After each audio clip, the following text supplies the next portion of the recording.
अस्सलाम नाज़रीन, मेहरान टीवी में भली कार मां मुबशर सोलंगी। सबका पहिरीं एक नज़र हेडलाइन ते।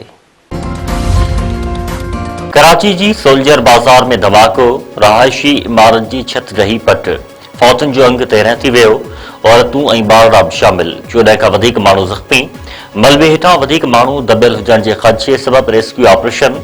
रेस्क्यू अमलदारनि जो चवणु आहे त धमाको गैस सिलेंडर या गैस छिकण वारी मशीन सां थियो आहे।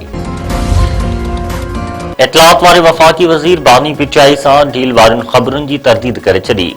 अता तारड़ चयो आहे त न का डील थी आहे, न ई का रिआयत ॾिनी आहे। कंहिं बि क़िस्म जी रिआयत जो तासुर ॾियणु बिल्कुलु ग़लति आहे। ग़ज़ा अमन बोर्ड जे इजलास में शिरकत लाइ वज़ीर आज़म वाशिंगटन पहुची वियो। शहबाज शरीफ़ अॼु अमन बोर्ड जे इजलास में शरीक थींदो। वज़ीर आज़म आलमी अॻवाननि सां मुलाक़ातूं कंदो। अमरीकी क़यादत सां मुलाक़ात जो बि इम्कान।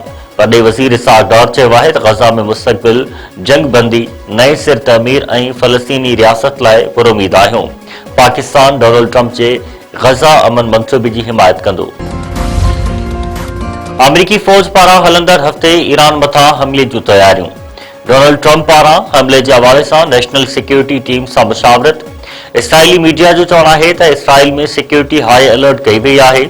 इसराइली हुकूमत पारां शहरनि खे बंकर्स जे वेझो रहण जी हिदायत।